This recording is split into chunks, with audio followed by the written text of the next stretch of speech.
Well, hello and welcome to another edition of the local campaign. For the next hour, your chance to question the candidates from Eglinton-Lawrence. Here's a quick view of the riding itself. Eglinton-Lawrence is bordered on the north by Highway 401, on the south by Eglinton Avenue, on the west by the CN rail line, and on the east by Yonge Street. Let's meet the candidates now, and we will meet them in alphabetical order. Mike Cole, the Liberal Party candidate. Gertie Dervishi, the New Democratic Party candidate. Josh Rackless, the Green Party candidate. And Rocco Rossi, the Progressive Conservative Party candidate. Also running in the riding, Christian Bruckelman from the Libertarian Party and Michael Bone from the Freedom Party of Ontario. Our question, of course, for you this evening is, what is your question for the candidates of Eglinton-Lawrence? You give us a call right now at 416-446-7090. Send your email questions to torontovotes@rogerstv.com and we will pass them along as well. Please observe this one rule. If you don't call, if you volunteer or work for any candidate in this election campaign, thereby giving mere mortal voters a chance to ask all the questions, at least for the next hour. Time now for opening statements from each of the candidates. Let's hear from Mike Cole.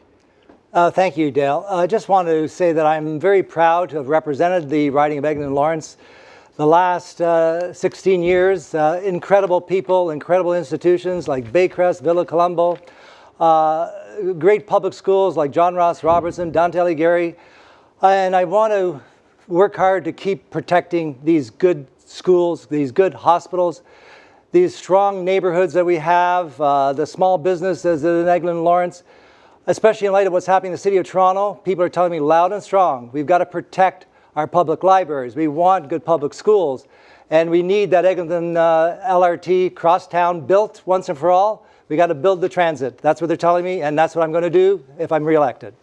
All right, thank you very much. And the next candidate, Gertie Dervishi. Hi, my name is Gertie Dervishi. I'm the NDP candidate for the upcoming elections in Eglinton-Lawrence riding.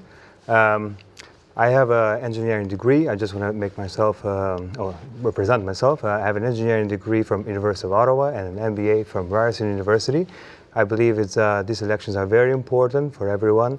We're talking about affordability. We've seen life, the standards decline, and we're talking about services that we owe to people like transportation, healthcare, taxes, green energy, and jobs. Thank you. All right, thank you very much. And the next candidate, Josh Rackless. Hi, I'm Josh Rackless, and you're probably thinking, oh, the Green Party, those guys just want to save the world. I've got my own concerns, I'm selfish, I've got things I need to deal with. But I want to tell you that I'm selfish too, and that is why I'm running for the Green Party. One of my selfish needs is that I want to live forever. I take crazy vitamins, and that's why I support the Green Party, because we're going to reduce pollution that'll help you live longer. If you want to live longer too, you can be selfish and vote for me. I also don't like getting sick, and the Green Party wants to focus on health prevention, not just illness prevention. And thus, you can stay out of the hospitals and save the hospitals money and also not be sick. And then finally, I don't like wasting money.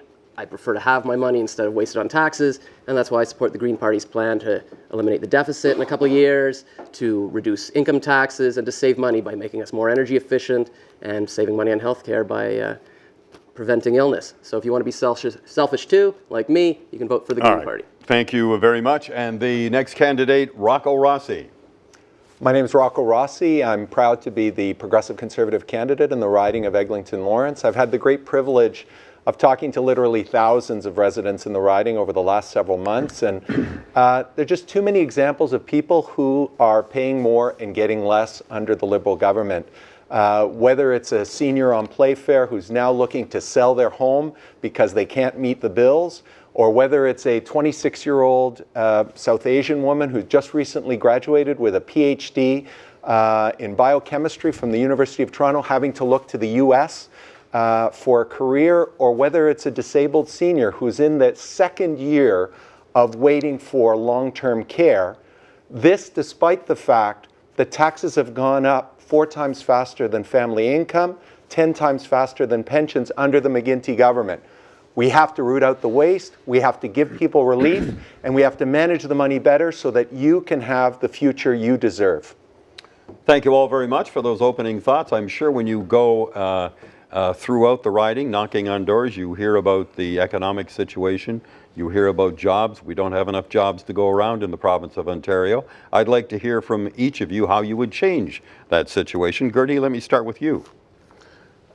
Yes, jobs is a big concern for people in the riding, and actually just this afternoon before I came here, I had a constituent call me, and her concern was that she was unemployed and she had temporary jobs for about 8 years now. Yeah. We've seen this over the past years.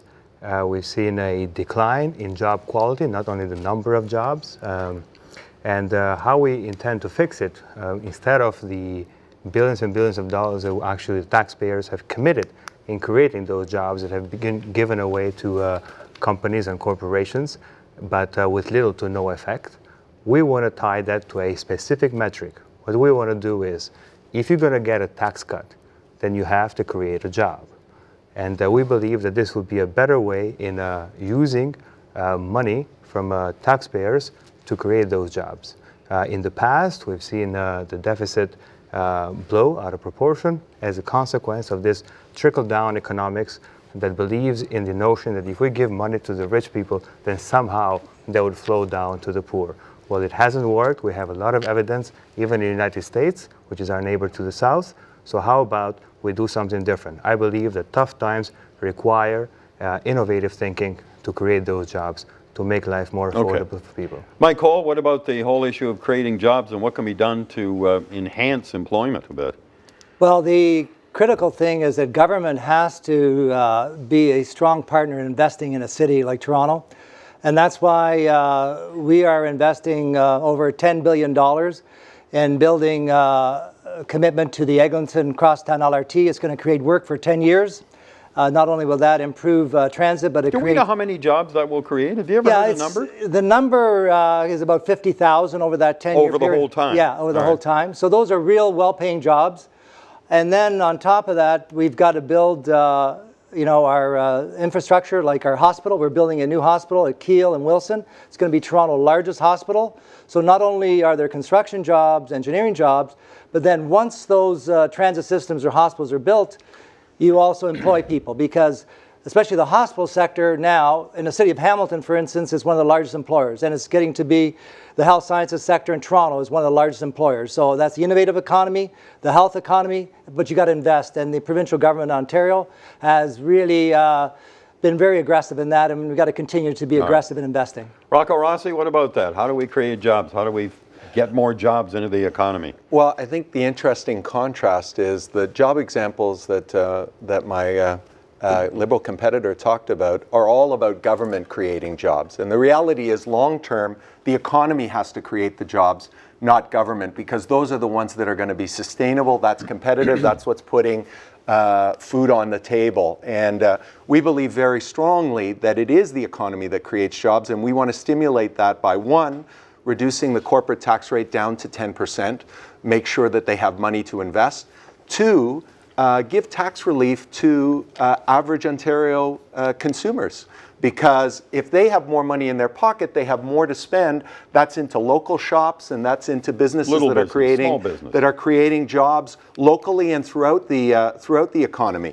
We also want to make sure that red tape is reduced. There are so many businesses in the riding talking to me about how much time they have to spend filling out forms instead of going out there and getting their next customer or servicing their next customer. And then there are all kinds of rules that have been put into place that make it highly restrictive for people to get jobs. A perfect example is the current rule that requires 3 journeymen on any union-based site for every apprentice. And this is ridiculous because it's restricting the ability of people to get into good-paying construction jobs. If we, as we're suggesting in Changebook, our platform, our vision for the future, if we change that to a 1-to-1, you create 200,000 opportunities for skills training in the construction sector. Okay. And it also reduces cost. All right. Josh Rackless, what about this? What about the thorny problem of creating jobs, or at least fostering the right conditions for jobs to grow? Well, the Green Party talks about creating jobs for a 21st century economy. We got to look at the way things are going. The environment's in bad shape. We need to create jobs that are in the green technology fields. You know, McGuinty did a good thing. He brought in Samsung to help us create green energy technology. But why don't we have the people trained here in our province who can create this kind of thing? Why are we sort of bringing in other countries? And at the same time, the Green Party believes in supporting education, increasing training for the kids who are up and coming and going to be our future workforce. And a few of the same things Mr. Rossi just said. Reducing red tape. Green Party would specifically focus on reducing red tape for small and medium-sized businesses because we believe in the power of communities and building up from within. And also reducing income taxes for people and for small businesses, and putting a small extra tax on things that we don't want, such as waste and pollution, which encourages and gives incentives to businesses to become more efficient. And then we can compete more on the global stage. Can we talk a bit about the notion before we move on from jobs? And Rocco Rossi, I'll come back to you on this. The many studies that I read that seem to suggest that when you give corporations a tax break, they don't necessarily turn around and create jobs, they keep the money. Well, the reality is, it may is not necessarily be a connection between the two. there may not necessarily always be a connection, but overall the trend shows that when you have a lower tax environment, you have a more vibrant economy. The alternative is that you tax them more and then you create phony jobs. My colleague here mentioned the issue of Samsung. Here's a perfect example. This company, in a secret deal that was single source, no other competitors were allowed to bid for the work, have a contract that's going to pay them roughly $1.1 billion a year for the next 20 years in subsidies, in exchange for what is in that contract in Section 8.5, 900 full-time jobs. That's what the Liberal government believes job creation is about, paying $1.1 million per subsidized job. That's ludicrous. If we were able to have that money in the general economy, we would produce way more than 900 jobs. So that's Okay, what we're all right. talking about. Let me come to you, Mike Cole, on that notion. Well, it's just utter nonsense that tax cuts create jobs, because what happens is that, these corporations... Well, your government cut the taxes too, Yeah, but we did a very focused on a capital tax. We did a very focused on right. personal income tax. But this notion about trickle-down economics, tax cuts creates jobs, well, Ireland tried that. They had the lowest tax rate in the EU, and you see what happened in Ireland. In fact, everybody then moved to Estonia because they had a lower rate in Estonia. Corporations don't have any loyalty to any country, and they'll go wherever they can get the lowest tax rate. So we have to basically have a government that basically nurtures invention, all kinds of initiatives that basically do innovation in many areas, because the private sector, they're more interested in making that dollar, and they're off to Mexico before you can say anything. So we have to basically nurture industry here in Ontario, and government has a role to play in that. you want to counter Rocco Rossi's arguments about the Samsung deal. Well, You want to talk about here that it for is. a minute? I mean, the Samsung company is one of the world's most respected companies. It has some of the most sophisticated technology in the new clean energy field. They were essentially interested in investing in Ontario with their technology. They're putting in hundreds of millions of dollars investment in Ontario with their technology, so that Ontario jobs could be created here in providing for new solar panels, the new clean energy industry. So we invite Siemens to come here, General Motors to come in here. What is wrong with inviting Samsung to come here and partner with us in clean energy? What's wrong with them? Well, the notion is it creates Rocco Rossi's figure His was figures 900 are totally jobs. wrong. It's in the contract. It's Okay. totally wrong, because this is like some kind of witch hunt against a company because they happen to be from Korea. I mean, we invite companies from all over the world to come to Ontario. As long as they bring their money and as long as they invest here, we welcome them here in Ontario. Okay, let me hear some other opinions on this. Yeah, Gertie, I'd like what do to you add think to of this? that. Yes, I agree that no strings attached tax cuts do not provide jobs necessarily. But I'd like to add to that Necessarily, that if you believe that tax cuts don't provide jobs. Why is the Liberal government have been doing this in the past, and it's committing to further cutting tax for corporations if they actually form government again in October? So why are we doing this with so much evidence and you are convinced that this doesn't create jobs? Why are we supporting this practice then? Josh Rackless, let me get some opinion from you on this. Yeah, I mean, the Green Party believes in using taxes to get what we want society to be doing. For example, if you cut the things that you want to encourage, you cut taxes on those. We want